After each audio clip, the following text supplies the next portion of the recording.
Okay, hello and welcome to today's webcast. I'm Jason Gumpert from msdynamicsworld.com, and joining us for today's session, looking at what's new in GP 2013 R2, is Theresa Nistler, Senior Program Manager at Microsoft. We're really happy to have Theresa with us today to take the time to provide this update. As we get started, I just want to add that we welcome your questions and comments, and I believe Theresa will leave some time at the end to take questions. We recommend using the Q&A block that you'll see on the right side of the screen, and you can enter those anytime. So without further delay, please allow me to welcome Theresa Nistler. Theresa, are you there?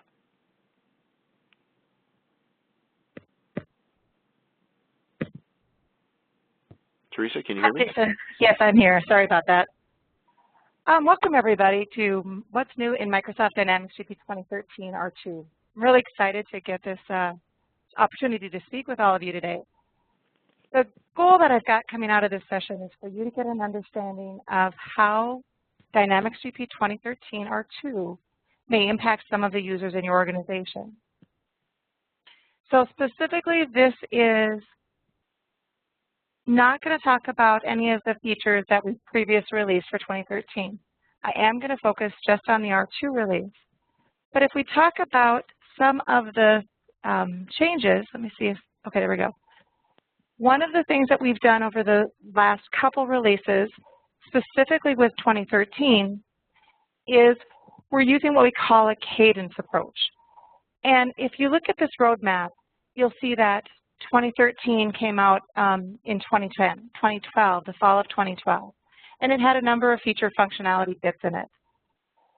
We also had a release for a service pack in the first half of 2013. This also included some feature enhancements to Dynamics GP 2013.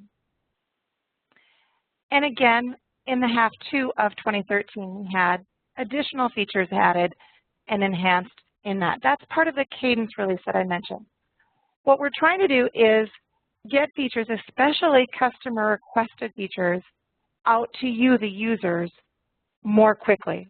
So if a feature is done, it will be included in the next release that is coming up. We will build the releases around what we'll call major features.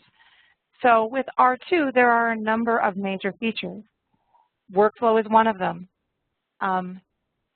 Requisition was another one of those. So in order for the R2 release to ship, we needed those features to be done. Any of the other smaller, or if you've heard the description before, calling them pebbles, any pebbles that are completed were also included in the R2 release. And now we're moving on to the next release, which is in the half two of 2014, so later this fall. So that's kind of the cadence approach that we're taking. The way I'm going to structure this particular presentation is to talk about it from a user perspective. How do the features that we've added impact the different users in your organization? Here's my org chart. It's pretty simplistic. I've got my HR, I've got my finance department, I've got some IT, I've got some sales and marketing, and I've got some operations. This may or may not mirror your organization chart, but I'm going to actually look at 3 to 4 of the specific users in here and talk about how the R2 release will impact those specific users. The personas that I'm going to pull out are Brian. He's the payroll administrator. He is someone who needs to enter time and request materials. He may or may not spend a lot of time in Dynamics GP, and for the purposes of this, I'm going to say that he does not spend a lot of time in Dynamics GP. So he may not know the navigation. He may not be familiar with how the data entry typically works. We'll also talk about Alicia, who is a purchasing agent. She's responsible for purchasing materials for this organization. She also is responsible for a step when dealing with purchase requisitions. So if there are required data, they want to make sure that the vendor is selected before it goes to a budget approver. That's Alicia's job. Inga She's the purchasing manager. She's responsible for setting up the purchasing workflows for her organization. She may also be an approver for requisitions that are entered by her team. And then I'm also going to mention Claire, who is the HR manager. Brian reports into her.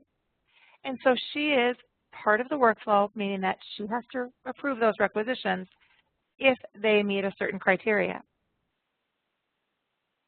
So I'm going to spend some time talking about purchase requisitions. And with that, I wanted to kind of define at a high level what my requisition process is. So I've got the user who enters a requisition. They may or may not be Dynamics GP users. So one of the things that we're doing with 2013 R2 is we're extending the functionality around a limited user. If you have upgraded previously to 2013, then you'll know that what we have is a limited user role. And this is a person who can come in. They can do very minimal processes in the system, but they can look at data. They can maybe print a report or they can do an inquiry. We're extending that with R2 for the requisition process as well as time entry. And I'll get to show you some of those in just a moment.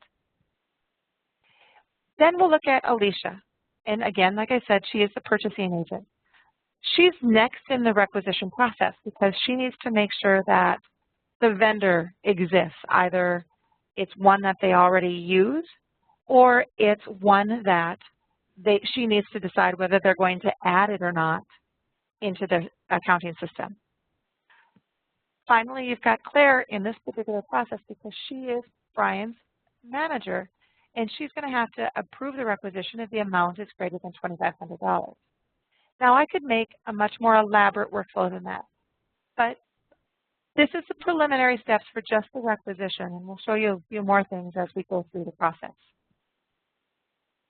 So talking about Brian, I mentioned that he's a limited user, or he's kind of a self-service type of guy, self-service user.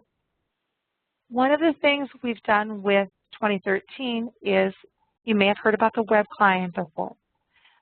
This is implemented both for the desktop client as well as the web client functionality, but it's leveraging the ability to not have to have a user install the application or be on premise with web client in order to do some of their functions. It's similar if you've looked at Business Portal in the past. We're taking some of the functionality out of Business Portal and just incorporating it into the core Dynamics GP. So we're going to look at it as Brian from the self-service perspective for both an item and for time. So I'm going to share my desktop and switch over to my Brian role. So if I go back into this and share my desktop, here we go. Okay, so here is Brian's homepage. And you'll notice that it looks a little different. He has two parts. He has a procurement and he has a time management. And that's all Brian has. Again, I'm approaching this from the perspective of a user who doesn't do a lot in Dynamics GP. They don't have to have the other clutter. But the other part of this is, if I don't know the navigation, I want a simplistic way of understanding the information, being able to navigate very quickly, and do what I need to do. Basically a get in, get out type of operation. So we'll start with Brian entering in a requisition. So we have our procurement part. It shows me some summary information. I can see some tiles saying he's entered some that are saved. He's got some that are pending user action. Nothing has been ready for purchase yet, and nothing has been rejected. So there's nothing sent back to Brian that he needs to key in. But he's going to enter in a new purchase requisition. So one of the other changes that you'll see on this particular form is we've changed with R2 and gone to a ribbon or an action pane type of method. If you've looked at this previously with navigation list, this is the same type of action pane that's available there. It's personalizable by user. So I can have the large action pane. I could have an action pane bar, and I'll show you that for one of my other users. but I'm going to see it very visually. Brian, again, I'm not familiar with it, so I want to see everything kind of big and up front in my face. So in here, I'm going to enter in a requisition, and I know that I need to purchase office supplies. I could enter a comment. I could enter in where I wanted to ship to if I'm in maybe a home office or if I'm in one of the other offices that my company has. If I want to tell the purchasing agent where it needs to go, I can enter that information. So one thing to point out is that, again, from a requisition standpoint, it's a different type of user, and so therefore, the entry window is a different structure than you've seen previously. We know that this user may not have all of the information that's needed in order to purchase what they need. That's okay. They don't need to know all of that information. That's kind of the role of some of the others in their organization. Maybe Alicia needs to fill in, the final vendor. She can do it on the requisition, or she can do it at the time that she purchases once the item is approved. So as I go through this, I'm not going to fill in all of the fields of information because I don't need to. So I'm going to say I've got my date. When do I need it? I need it by, we'll say, the end of the month.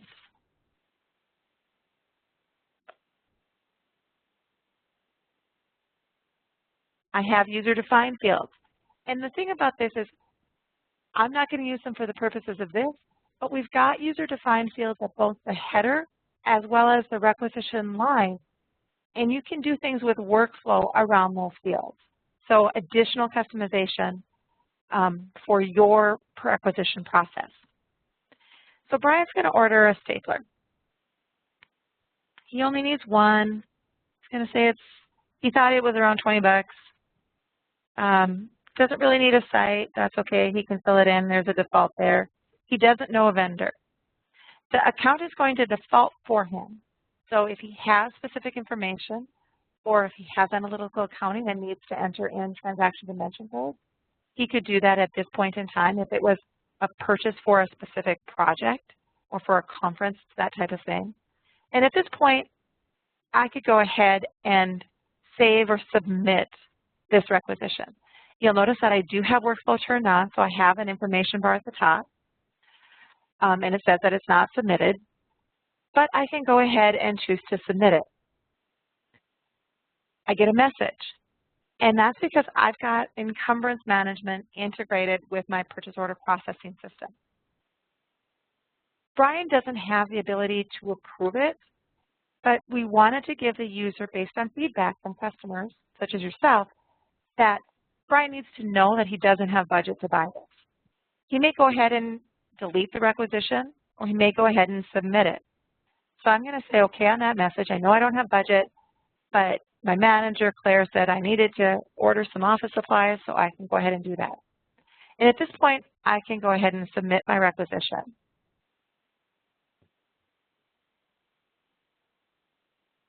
So there we go. It's submitted. If I pull the requisition back up, you'll notice that it's pending task completion. Darn it, Brian forgot.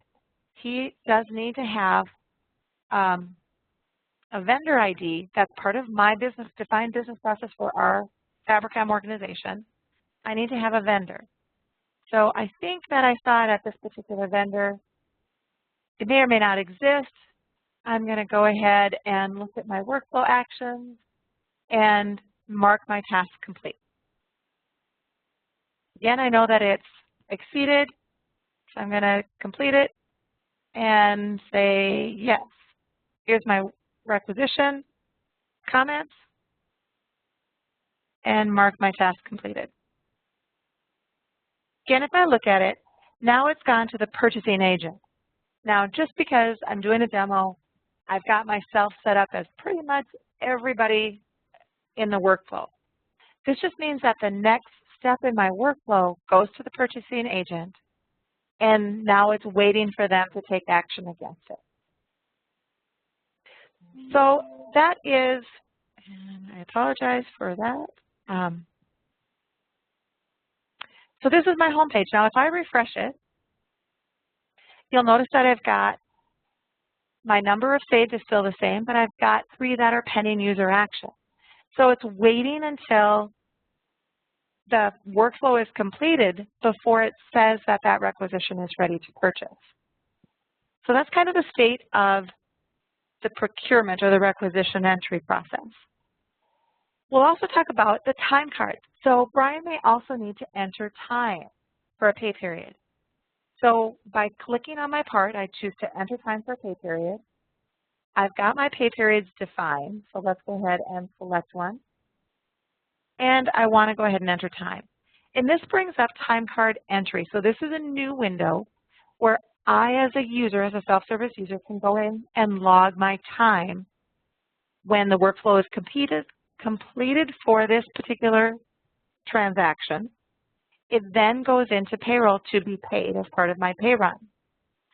So if I go ahead and enter in my hours, so I've got hourly in here. I need to adjust this a little bit. Maybe I took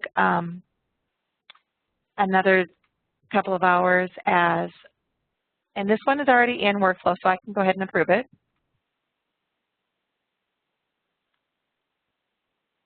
Let's select one that's not submitted, as I can see by my little icon. So I'll enter time. And I can do different time on each day. I can do it under holiday. I can do it under hourly. These are all of the time cards that I have available to Brian as the user. Once I'm done, I can choose to submit it. I can save it. If I know that I need to come in later and finish it up, maybe I have to do a presentation or go to lunch, so I can save it. And now I could then come back at a later time and submit that time card. We also have time card on behalf of. So as part of that functionality that's on the client, your manager could submit time for you as long as that's a structure that you allow in your organization. The third thing that we've got is project time, and this is part of project accounting. So we've taken the project time out of Business Portal as well as the time card and incorporated it as functionality within Dynamics GP.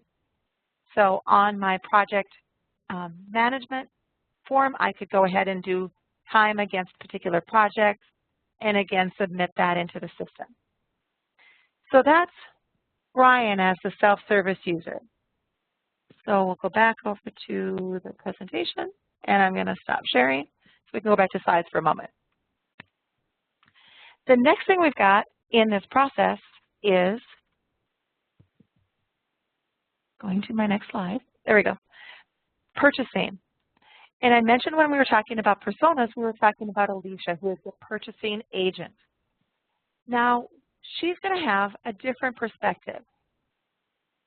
And yep, I'm seeing a comment on here, and we will be getting to workflow setup a little bit later in the presentation. So Alicia is the purchasing agent. So we're going to go over and look at it from Alicia's perspective. So we'll share my desktop again and close that, and I'm going to switch over to my Alicia user. Here we go. Here's Alicia. So as a purchasing agent, my home page looks a little bit different. I could have those other tasks or other parts on my home page for procurement or time card. So as Alicia, I can also request goods or I can enter time. But for now, I'm not going to do that. So now Alicia is going to go in, and her role is go in to do my purchase requisitions. I'm going to look at the requisitions pending approval, or things that are assigned to me as a requester. So I've got this requisition assigned to me. So let's go ahead and I'm going to look at it and open it up. I know that, wow, okay, here we're looking at the vendor ID, because I know that Brian, when he entered it, had to enter the vendor. But I've got this little mark next to it. And what that means is that not all of the information that's actually needed to be purchased is entered on this requisition. Although there's a vendor, that's not a vendor that exists. So by opening this requisition, I can go ahead and change it and select, we'll say ACE Travel. So I'm correcting it. I'm going to enter in the cost that I know is at that particular vendor. I could enter additional information for, like I said, the ship to address or how it wants to be shipped. And you'll also notice that my action pane at the top, I talked about the action pane strip. So this is the different view in a collapsed mode. This is how Alicia likes to work. And I'm going to mark my task complete. I'll notice that, yep, it's still over budget, and that's just a notification. So here's my task. I'm going to save it. Because I made changes I didn't save, I wanted to mark my task complete. It notifies me that I need to save those changes. So I'm going to say I entered vendor and cost and mark it as my task complete. So now when I refresh my navigation list, that particular requisition is gone, because now it'll move on further in the process of the requisition. So another thing that I was going to show from Alicia's perspective is under purchase order entry. So if you've looked at 2013 previously, you'll know that we've got purchase order prepayments and document attachment were some of the big features for 2013. With R2, we've extended that functionality even more. So if Alicia is going to be entering in a purchase order here, and I'm going to go into ACE, and I'm just going to order an item. We'll say it's 10 at a cost, go to the warehouse. There we go. So down here, I have my prepayment functionality. And again, if you saw this previously, prepayments was here, but you'll notice that I've also got analytical accounting at the top of this. And this is one of the changes with R2, is that we've now enabled analytical accounting, multidimensional analysis, as well as project accounting. So all of those other integration points now function, and you can have purchase order prepayments working at the same time. So I could go ahead and enter in a prepayment and follow that process. But we're not going to spend much time on that right now. One of the other things I mentioned is around document attachment. So document attach existed, but now I want to say, what are the changes for it? You'll notice that at the bottom, and I hope that you can see it, there's a scan button. It's disabled because I don't have a scanner hooked directly to my machine. But if I were to have that scanner, I can go ahead and scan the document and attach it all in one step, where previously it was at least a two-step process, where you scanned it, saved the document, then you came into document attachment, found it, and sent it along. So that's one of the big changes around document attachment for R2. Another one of the changes that you wouldn't necessarily see here on this particular window visually is around OLE notes. Now, OLE notes was the ability under notes, under previous versions, for you to attach like a picture or to have additional kind of attachments on a note for a customer, for a vendor.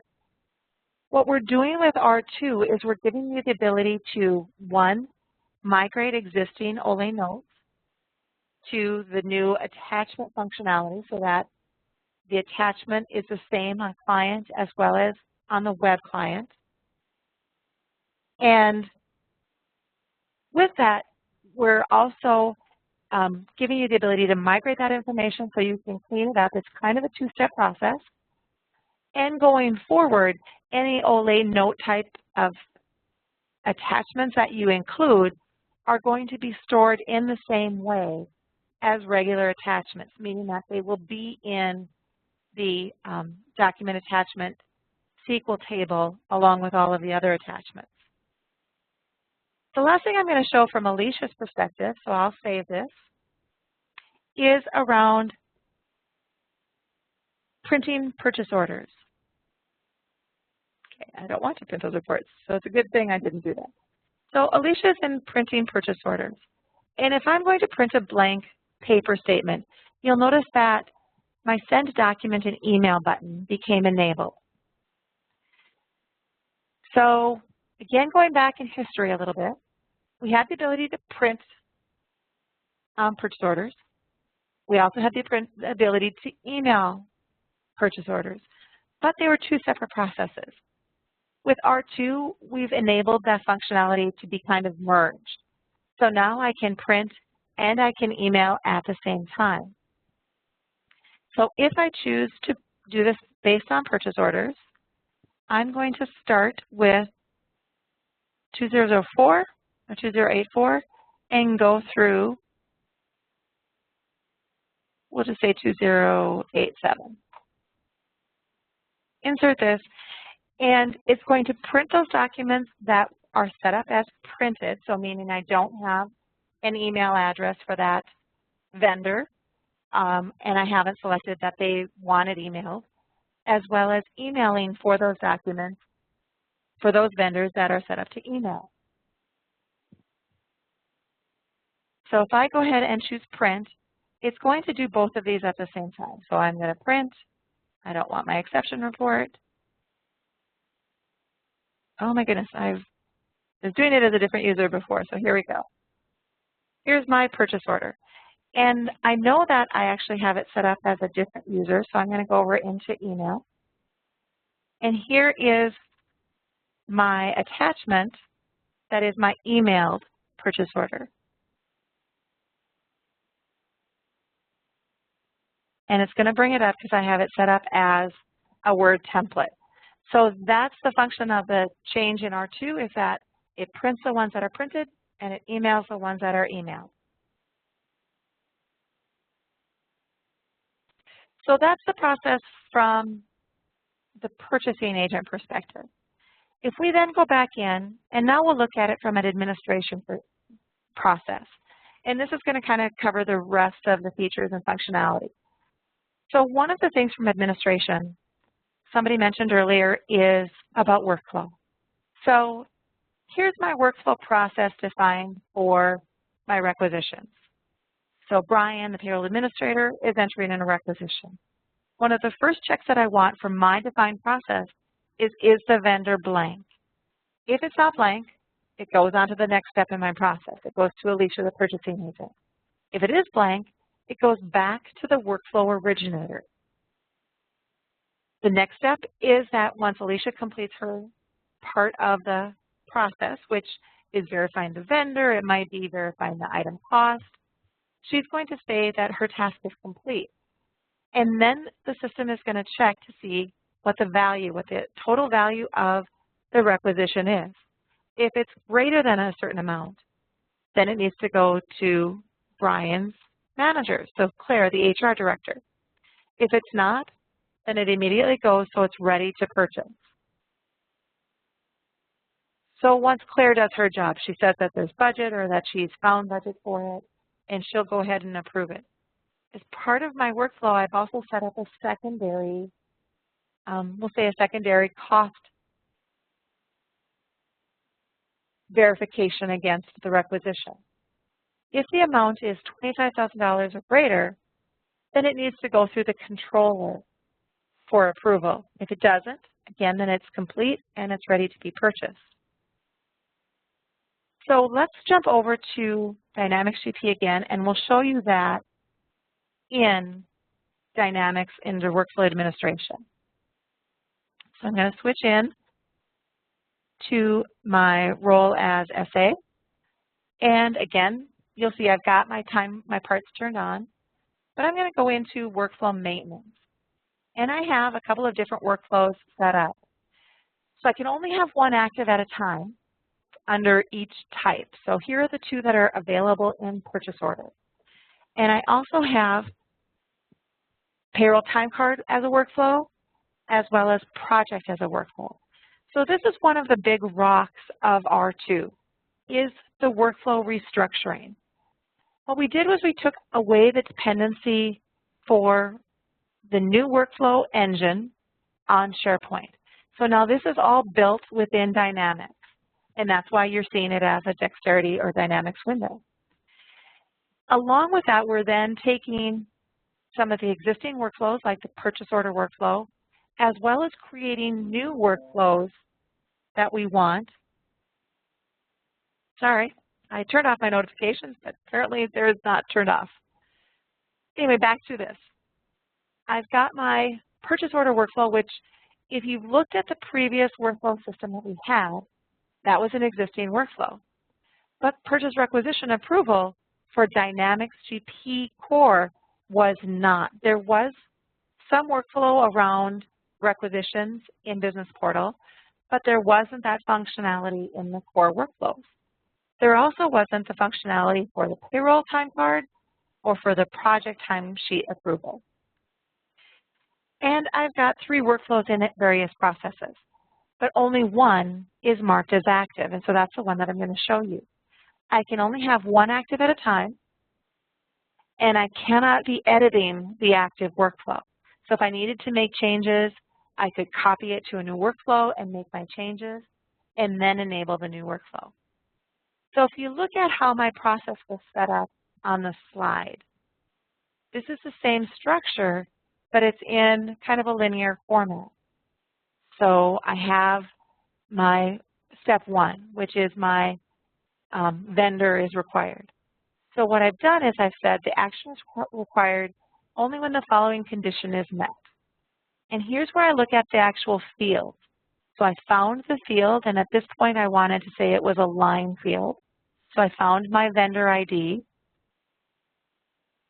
I said my vendor ID, and I said that it has to be empty. If it's empty, in this case, which I've got done, I then say that this is assigned to a workflow role and the workflow originator. So I have different selection types under here. I've got people in groups, and that's just going to use the people in groups that you've got assigned through your email.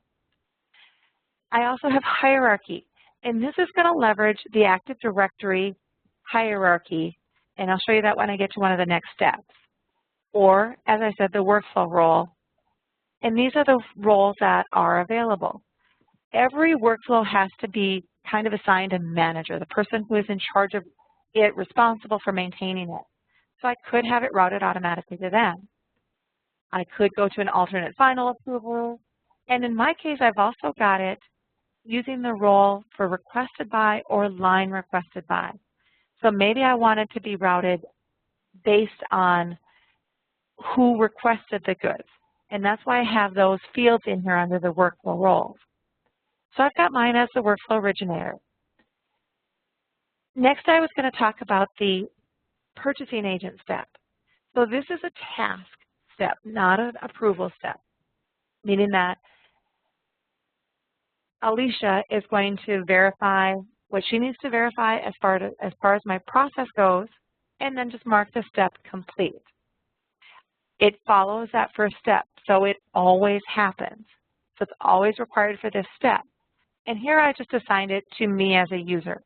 But if I have a group set up in my Active Directory, I could say it goes to the purchasing agent group.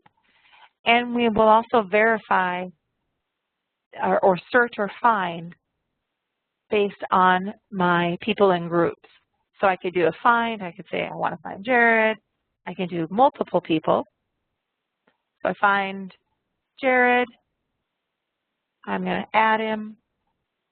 I could do groups, and in that case, it's going to get assigned to them. I have time limit functionality. So this is how long does that user or that role have to perform the task? And do I want to email them a message? And we'll jump and show you the messages at this point. So this is workflow message setup. And as the workflow administrator, that's one of the tasks that I'm going to do. So within here, you'll notice that I've got placeholders. This is similar to the email message setup that you've got today for emailing documents, but we're leveraging it specifically for workflow. So we have a workflow assignment, a workflow action completed. We have a variety of different notifications that you can do. The series and the document type. And in this case, I've got my 2 workflow types. So I'm doing requisition approval. So here I've got my message. And this is a default that we send out for the system.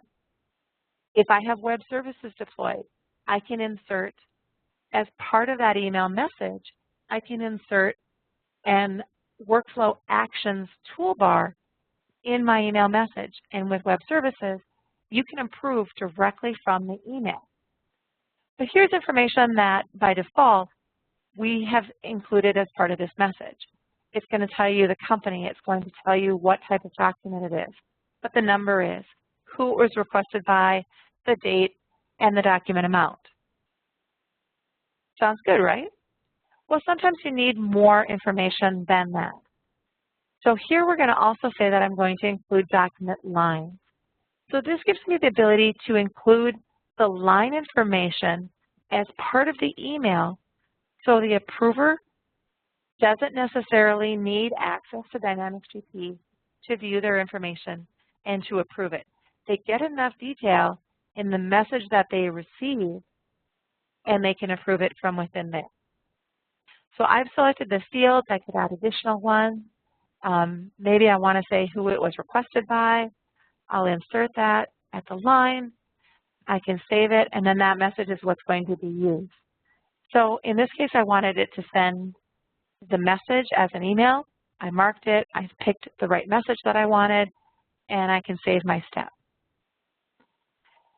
We talk about the last budget approval. Here's where I've got it marked, and I have it saying if it's greater than $2,500, how is it going to get routed? I have it going to the Workflow Originator's Direct Manager. And again, as I mentioned, it's going to be using Active Directory to identify that. So we'll use the hierarchy that's defined in Active Directory to find the Workflow Originator, find their manager, and route it to that individual. I also have my final amount, which is over $25,000. So I have my criteria selected, and I missed a 0. But I also then can select who that goes to further.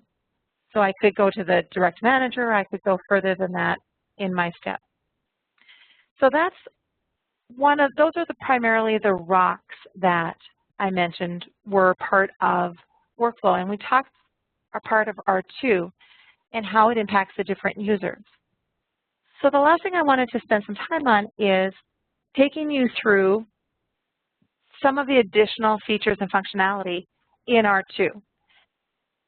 Didn't tie in with kind of the flow I was going for, so I just wanted to also include all of the features because I can't really spend time on everything. We just don't have enough time. Jason only gave me an hour, and I wanted to make sure to leave time for questions and answers at the end. So from a system-wide perspective, we talked about workflow. There are identity management changes. So if you are using web client with 2013, you've noticed this. You first have to do a Windows authentication for logging in. Then you have your SQL authentication. Then you have the login to your company, and you're finally getting into Dynamics GP. So you've got all of these different validations and security layers to get through before you can even do anything data entry-wise. One of our goals is to simplify that process. And with R2, we took the first step around that for web client. So we took some of these steps, and we actually were able to kind of combine them. With authentication, we're simplifying the logins. We're getting rid of the first 3 just at the point where you're saying you are on the domain, we know how to get into Dynamics GP. So we're reducing identity maintenance between apps. You don't have all of these different places to validate who you are multiple times. So we're supporting all of the companion apps as well as moving forward some of the service-based architecture. A couple of the other features around system is the ability to take the company offline. If you've ever wanted to do maintenance to your company and not have anybody else in it, we now give you that functionality with taking the company offline. We talked about printing the remaining documents, and I'm also going to show emailing based on document type. So let's switch back over to Dynamics GP. So we're back in as the administrator just because I don't want to switch again to another user. So let's look at emailing based on document type. So I'm going to go into my vendor, and this is the vendor that I was doing my purchase orders for. Here I have my email set up. So I've already got it defined. I've got my sending documents as attachments. I have this new option, which is email address based on document type. So rather than emailing specifically on the address ID that's associated with it, I now can basically associate a specific email that's on this vendor to a specific document. So if I've marked the purchase order and I've marked the vendor remittances, I'll show you the differences here. So let's go back over to purchasing. And here is the email address. I've got Nistler@Hotmail for primary, the contact at the primary address. If I look at the remit to, I have Theresa Nistler@Microsoft.com. So I have two different email addresses associated with this vendor. So I'm going back over into the email. Now I have my email address, and this is based on document type. So I could also change the vendor remittance. So maybe I want the vendor remittance to go to my to, and I want a blind copy on the Nistler@Microsoft.com. So here I can apply the changes to all of the documents that I have defined for this vendor at one time. By marking the checkboxes, I have my documents selected, I click OK, and it's going to update it on both of these document windows on the email addresses. And that's going to be then used when we run through that email process for either purchase orders or when I'm printing checks and doing a remittance for the vendor. So that is emailing based on document type. Let's talk about taking the company offline. So this is under the administration. So again, a very user-specific role who is dealing with this. Under utilities, I have the option of saying take the company offline. So I can say that this particular company is going to go offline. I can go and do a default message, or I can do a custom message. So we're going to say, here's the message. Maybe I want to type it in and say, offline over the weekend for hardware maintenance. This is going to be then sent out to all of the users that log into the company. And they're going to get a notification as they are within the company. They'll also get a notification on the homepage as they log in if they aren't in the company right now. So we're hitting them in both ways. We're telling you if you're already in the system. We're also telling you as you log in if the company is offline. And we want to send those users a message. So here's the message that I can say to send to these particular users. I can do it as a notification or a task with reminders. Going offline, get out, and I can send it. So when I go in as Brian, I'll actually go in as Alicia because I've got that on my homepage. And we'll see if my timing is up. Here we go. Under my tasks, I have that notification for going offline, get out. And we'll go back over. So I have that ability to say only a specific user can go into the system when it is offline to give me the ability to do maintenance and not have people in, have to figure out who's in, call them, get them out. If they left for the weekend, I have more control over that with this new feature in part of R2. So those are some of the system-wide features that we're talking about. So next we'll talk about financials.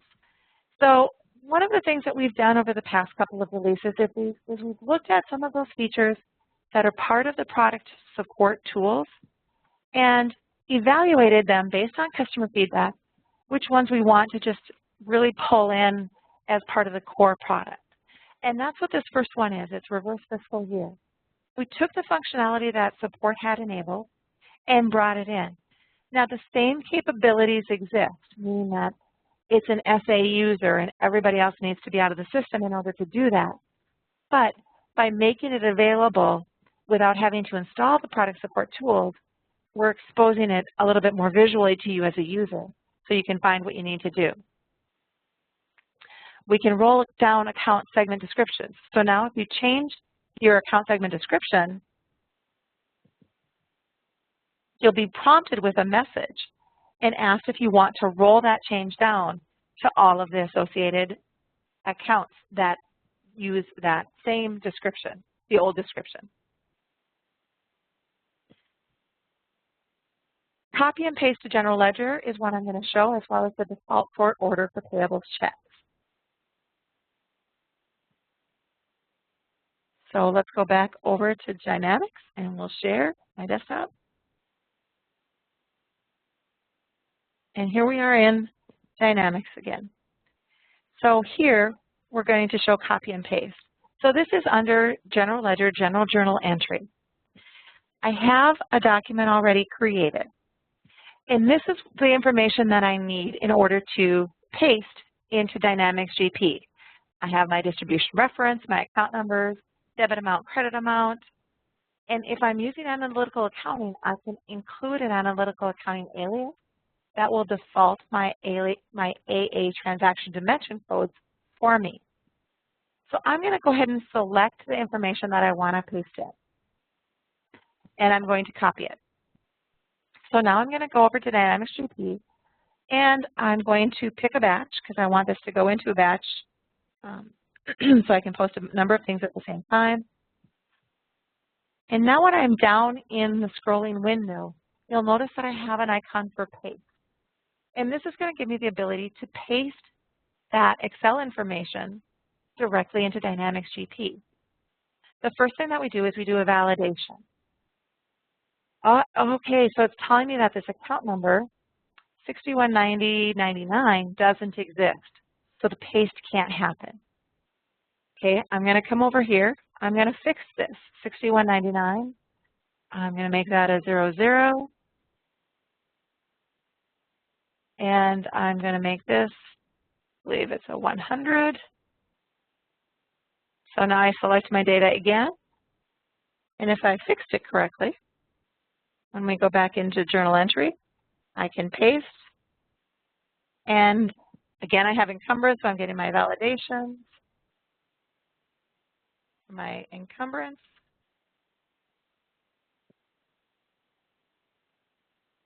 And there are my lines in the scrolling window. So you'll notice that it's completely integrated as if I had entered it in manually. I'm balanced, I can save it, and then I could post this transaction later. So that's copy and paste.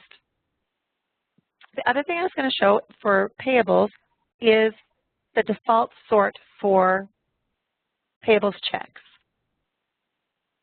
So you have this ability already when you're going through the print check process. You can say I want to sort them by payment number, by vendor name, by state, city, or by zip. One of the things that we heard from users is that sometimes they'd forget. So we've incorporated it directly in Payable Setup. So you can choose your default here, but you still have the ability to change it when you're going through the print check process. So by default, it will come the same way that it defaulted on previous versions when you upgrade to R2. But you can come into Setup, you can modify it, and grant rights or grant that default sort. So hopefully you don't do the same thing that I've done, which is, forget to change my sort when I'm printing checks and then have to cancel them all or just take the time to sort them manually.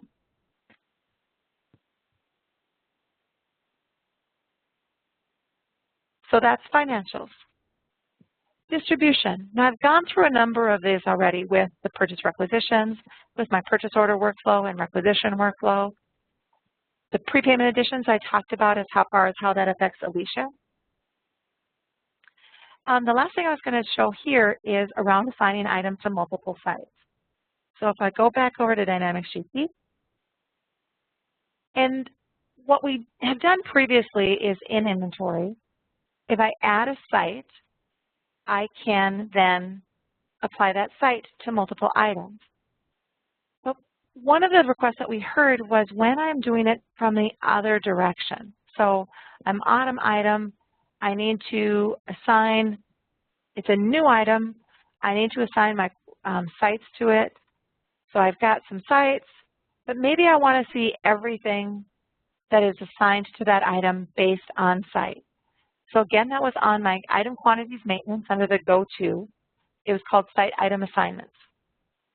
So in here, I see all of the sites that are assigned or currently associated with this particular item.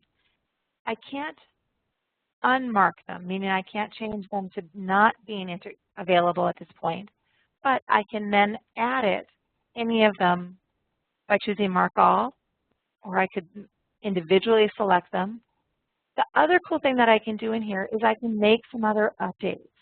I can say that this item site combination is inactive, meaning I can't sell it from that for this time being. I can verify my primary vendor, my landed cost group ID, and my item print options, all within this window. But I can see it across all of my items and all of my sites. So by changing it there, I can say save, and I updated my item, and now this multi-core processor is available from 01 north.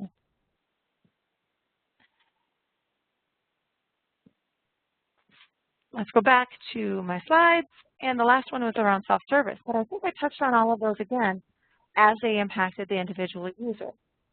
So at this point, I'm going to open it up for questions and answers. I've also included my email address, so if you're not comfortable, you can email me and I'll try to get back to you as quickly as I can. So I see that there have been some questions coming in, and Jason, you were going to help me. All right. Yeah, I'd be happy to.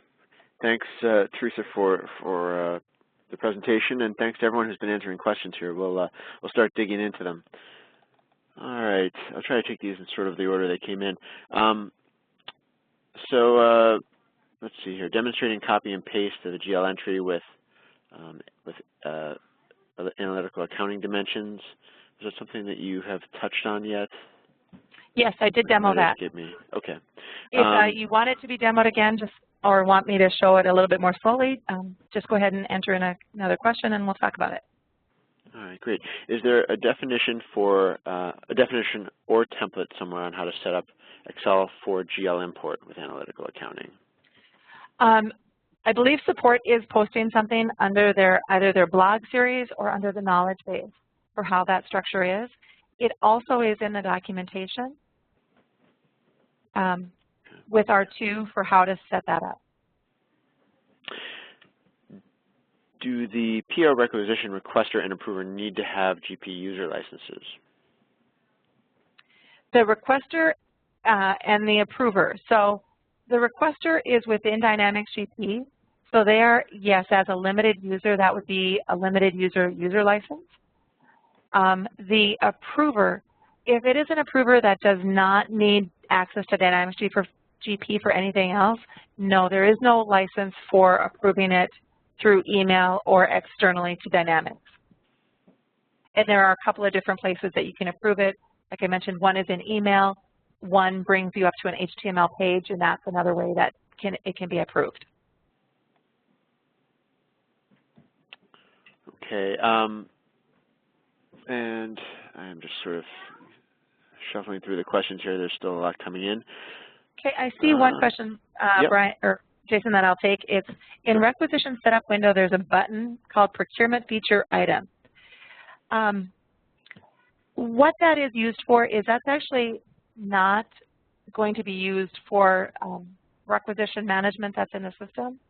We are implementing that functionality for some of the app work that we're doing, the procurement app that is going to be out later this fall. So, but we needed the fields in there so that they were available as we did our work rather than having another upgrade when the application came out.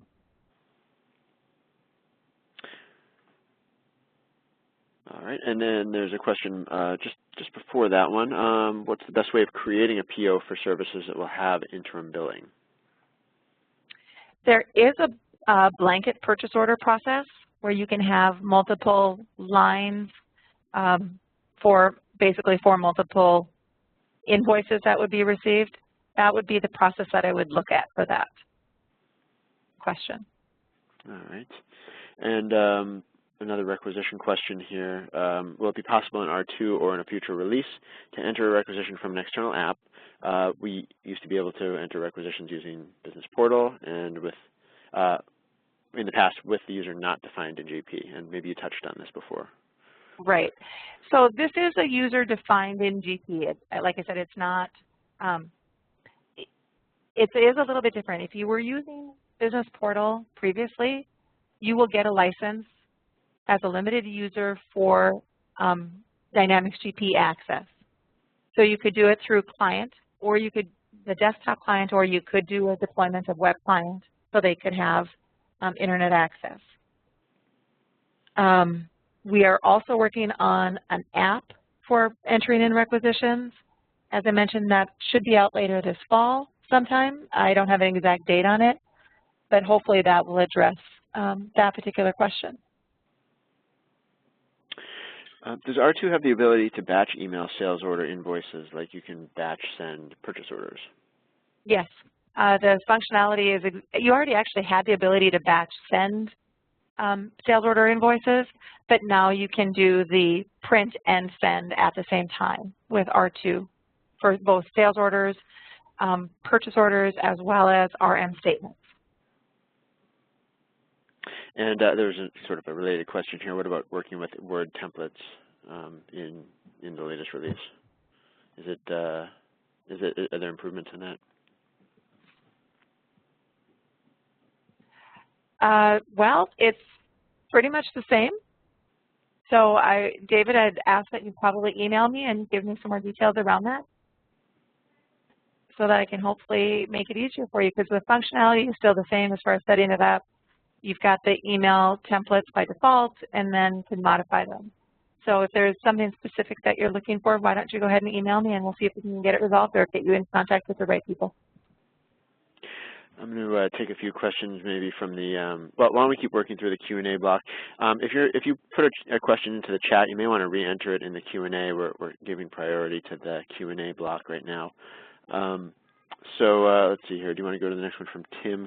Oh, no, I think we already covered that. The requisition creator, create multiple requisitions, line items with varying vendors, and submit all at once. Yes. As you saw on the entry window, the vendor is actually on the line item at the line level, so you can have multiple items, different vendors at the same time, and then they can all be, as they go through the purchasing process, and I didn't really have time to show a lot of that, but when the purchasing agent does the purchase, we'll take all of the requisitions that they've selected, look at your requisition parameters that you've defined, and default your purchase orders for different, so at that point on the purchase order, it would be broken out by vendor. But the requisition can have a line for vendor A, a line for vendor B. It can even have different currencies at the line level. And then that's handled to separate those on the purchase order. It says, did copy and paste also copy in the description? It doesn't change the header of the journal entry, but it is copying in the reference description in the scrolling window. So yes, it was pasting that in.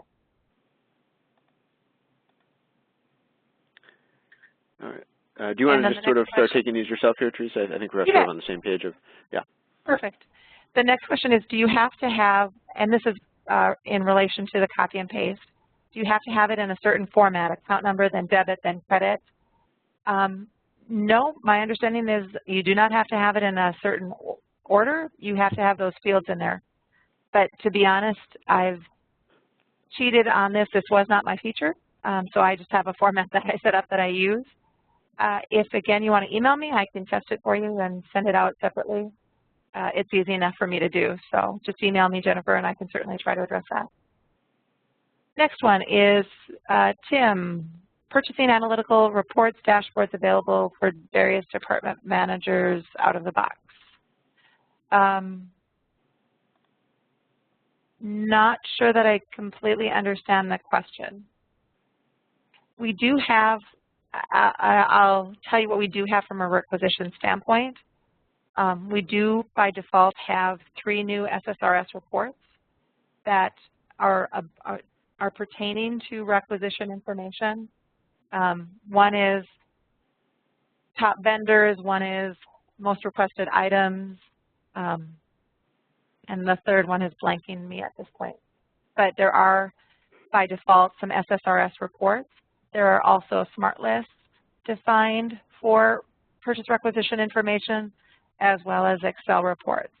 So we've tried to cover all of the business intelligence to have default reports, analytics available for that information when you install R2.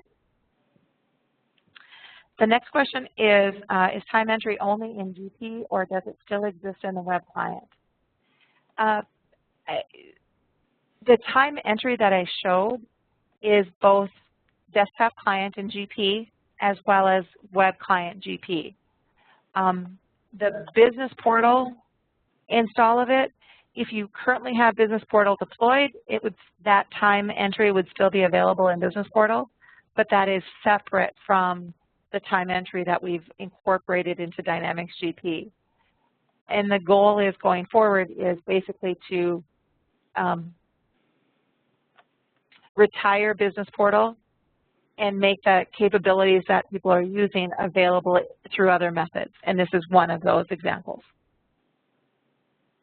Can you send requisitions to different approvers? The answer is yes. So I showed you how I could say one of the steps is either goes to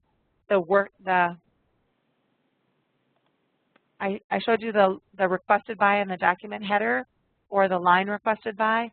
I can use those to route to those users' managers. So I can do it through using that Active Directory hierarchy and various other setups, but I can do that, yes. I don't want to get too confusing because I'm not showing the window, but yeah, I'll answer that as a yes. Site quantity is different from stock quantities. I am not sure what that means, Francois, so if you would like to email me that question, feel free to do so. Theresa's question is, what license does the employee need to enter time in GP in the web client? So both GP and the web client would be the same license, which is a limited user license. As I mentioned, if you currently are using Business Portal, for all of the users that you've got, you'll get a limited user license in Dynamics GP. But other than that, it would be a limited user role or a limited user license.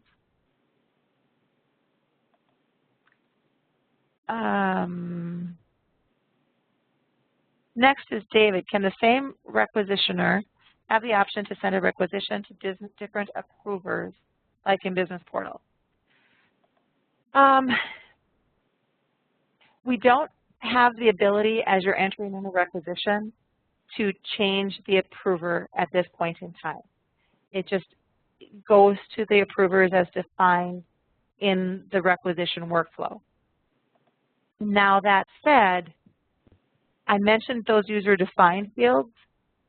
You could actually use the user-defined fields at the header to do somewhat of what you're talking about. So I could say that if I wanted it to go to Jason, if I put Jason in user-defined 1, I can have that criteria on my workflow administration, my workflow maintenance, that if user-defined 1 equals Jason, it goes to this user. If user-defined 1 equals Theresa, it goes to a different approver.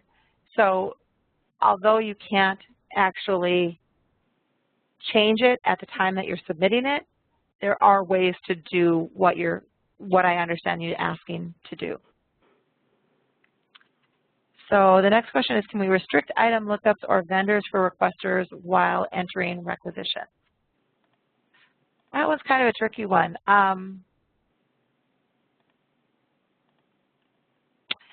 If you're asking if you can push that out, the answer is not at this time. The lookups would show all of the items. I mean, you have the ability to do a smart list, but it's one that the user has to select and say use as default. It's not one that you as a manager could push out to default to everybody. So again, kind of, but kind of, sort of. There are ways, we'll put it that way. And Kimberly says, I think I keep entering this in the wrong place and I'm not sure what that means. Okay, do I know how the licensing is going to work for the procurement piece to come? And I do not have an answer on that at this point. I will say look for more information on that closer to the actual release of the procurement application.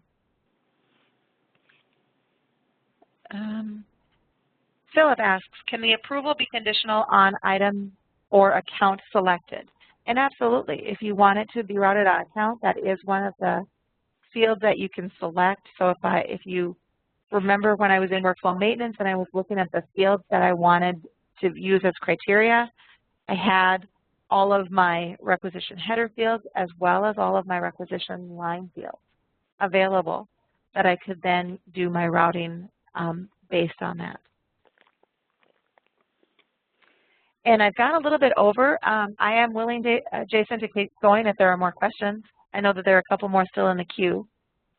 Well, why don't we make this a last call? We're happy to have you continue answering questions. We still have a good number of people on the line. Okay. David asks, if a requisition approver is out of the office, can the requisition be forwarded automatically? Yeah, there is the ability to do delegation in workflow. And I also showed you the timeout. It's kind of a timeout, but it's the time limit on the workflow step. And what that does is if the approver hasn't, we'll say, addressed their assignment within that time period, what do you want to happen? Do you want it automatically assigned to a different approver? Do you want it just to wait for that approver? You know, what is the step that you want to have happen with that? So we do have both delegation as well as kind of, we'll say it's an escalation process. And then the last question is one more for Jason. Can we get a copy of the PowerPoint? And I believe the answer is yes, I've made it available for Jason. So great. Yeah, that was a question I was going to put to you. I'm happy to send that out. We are recording today's session, and we can certainly share that as part of the alert that we send out to everybody. I'm perfectly okay with that. Great. I see, looks like, oh, there's at least one other question there. Did you want to take that one from Florine, or is Sure. that more of an off? Okay.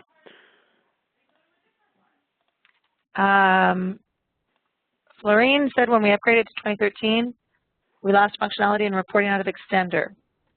Extender is not our product, so I think I would have to, I believe that's Professional Advantage, that I'd have to send you to them to ask that question. It's not something that I know anything about. So sorry about that, Florine, but I gotta pass you on to the people who do know about that. And then I think the last question. I hope I answered everything. Thank you. As I said, if there are any other questions or you didn't get a chance to answer it, I'll stay on for a little bit, or feel free to email me directly. Well, Theresa, thanks so much for taking the time today to put together such a great presentation and to answer so many questions. Hold on.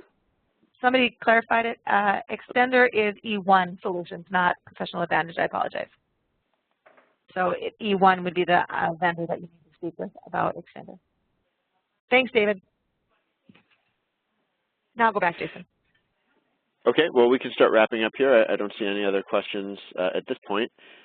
So let me just say thanks to you, Theresa, and thanks to everyone in the audience for getting on the line today and being a great audience and asking so many questions. Really appreciate it. We are recording the session, so be on the lookout for an email update on that. And I think we'll close it out there. So thanks again, and have a great day.